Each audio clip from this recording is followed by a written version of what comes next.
নমস্কার বন্ধুরা, tarot with মৌসুমি বা ডিভাইন নলেজ যে চ্যানেল, তাতে তোমাদের প্রত্যেককে অনেক স্বাগত জানাই।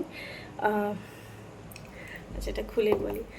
তো আমরা আলোচনা করছিলাম ল অফ অ্যাট্রাকশন নিয়ে। ল অফ অ্যাট্রাকশনের যে বিষয়গুলো, সেগুলো খুব অদ্ভুত।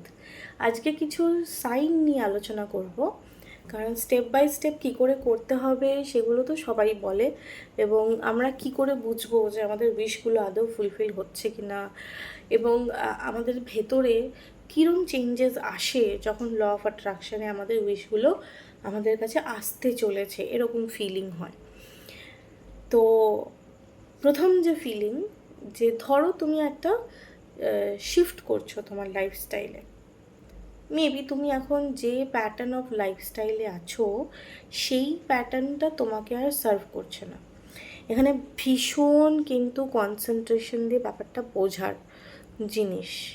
প্রথম কথা যেটা, সেটা হচ্ছে, ধরো তুমি একটা লাইফ সার্কেল, লাইফ অ্যাটমসফিয়ারে ছোটোবেলা থেকে ছিলে, এখনও একটা মিডল ক্লাস বা মধ্যবিত্ত পরিবারের লাইফস্টাইলে আছো।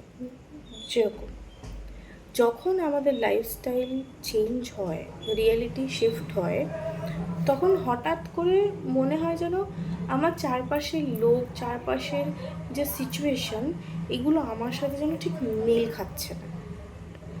আমার চিন্তা ভাবনাটা যেন আশেপাশের লোকজনের সঙ্গে মিল খাচ্ছে না। সেখানে বুঝতে পারবো যে আমাদের ধীরে ধীরে ইমোশনালি বা ফ্রিকোয়েন্সি চেঞ্জ হয়ে গেছে, যেটা রিয়ালিটিতে এখনও ম্যানিফেস্ট হয়নি। ধরো, আমি তোমাকে খুব ভালোভাবে পরিষ্কার করে বলছি, যারা ছোট্ট একটা বাড়িতে থাকে, তারা সবসময় ছোট্ট বাড়িতে বড় হয়েছে, 2 কামরার ঘরে বড় হয়েছে, তাকে যদি আমি বলি ঝট করে তুমি বাংলো বাড়ি ইম্যাজিন করো, সে পারবে না। আর আমাদের ব্রেন ল অফ অ্যাট্রাকশানে কিছু বললাম, লিখলাম, ওইভাবে আসে না। ভালো করে ব্যাপারটা বুঝতে হবে।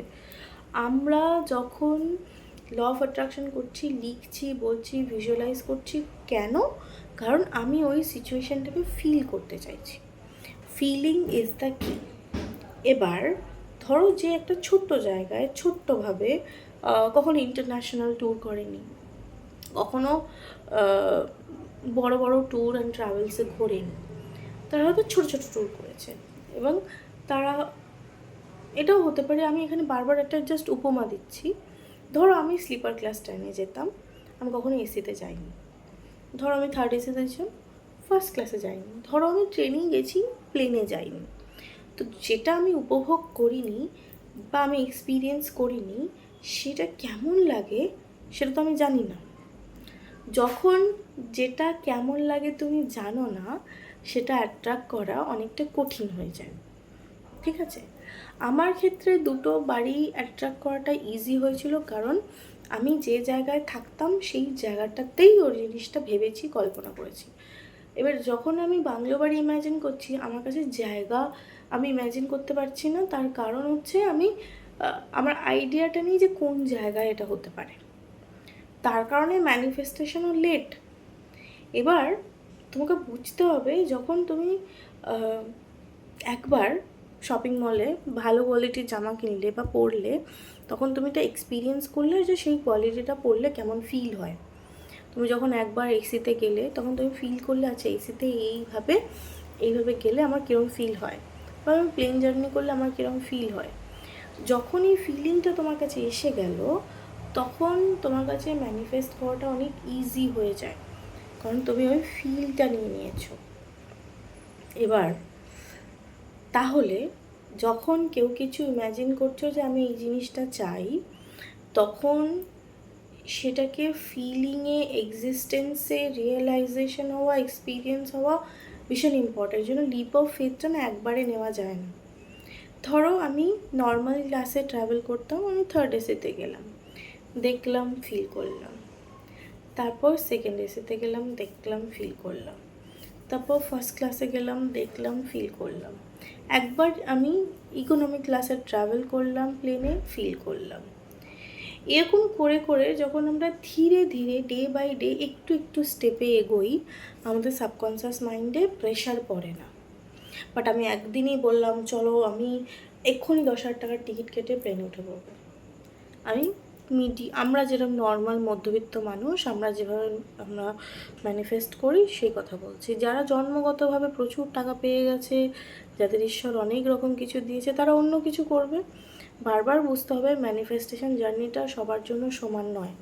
সবাই এক জিনিস চায় না। কারোর জন্য টাকাটা অনেক বড় ব্যাপার, কারোর জন্য শান্তিটা বড় ব্যাপার, কারোর জন্য একটা ভালো রিলেশনশিপ বড় ব্যাপার, কারোর জন্য একটা সুন্দর ফুটফুটে বাচ্চা বড় ব্যাপার।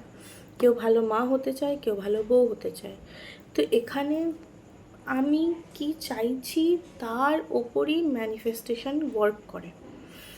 তাই স্টেপ বাই স্টেপ আমার কনসাসনেসকে ধীরে ধীরে এগিয়ে নিয়ে যেতে হবে আমার গোলের দিকে।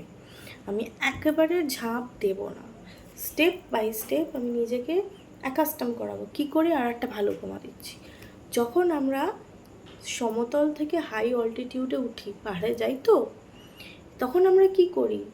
তখন আমাদের কি বলা হয় যে একটা এমন এমন জায়গা থেকে আমাদের নিয়ে যাওয়া হয় যে ধীরে ধীরে একটু হাই অল্টিটিউডে গেলাম, সেখানে একটু অ্যাডজাস্ট হয়ে গেল, তারপর আরেকটু গেলাম, সেখানে অ্যাডজাস্ট হয়ে গেল, ধীরে ধীরে অল্প ঠান্ডাটা গায়ে অ্যাডজাস্ট। সামান্য মেয়েরা গায়ে বরফ লাগাও, প্রথমটা ছ্যাঁক করে উঠবে, ধীরে ধীরে ঘষো, অভ্যাস হবে, ধীরে ধীরে বারবার বারবার লাগাও, পুরো ঠান্ডাটা অভ্যাস হবে, নিতে পারবে। সেরকমভাবেই কনসাস মাইন্ডও তাই। তুমি ধীরে ধীরে ওকে দাও সাবকনসিয়াস মাইন্ডে, ও ধীরে ধীরে মেসেজ পাঠাতে পাঠাতে তোমার হ্যাবিট পরিবর্তন হবে, চিন্তা পরিবর্তন হবে, এবং তারপরেই তোমার রিয়ালিটি পরিবর্তন হবে। যখন ছোট ছোট উইশ করি তখন চটজলদি হয়ে যায়, কারণ হচ্ছে আমাদের মাইন্ড ওটা নিয়ে বেশি কোয়েশ্চেন করে না। কিন্তু যখন তুমি বড় কিছু ম্যানিফেস্ট করতে চাইবে, তোমার মাইন্ডই তোমাকে বারবার ব্লকেজেস এনে দেবে যে এটা হতে পারে না, এটা কী করছিস, কী ভাবছিস, কেন করছিস, এরকম। তো এটার কোনো শেষ নেই, এটার কোনো অন্ত নেই। একটু বোঝানোর চেষ্টা করলাম। নেক্সট দিন আর একটা ভিডিও নিয়ে আসবো। যদি কোনো প্রশ্ন থাকে কমেন্ট সেকশানে লিখতে পারো। Thank you.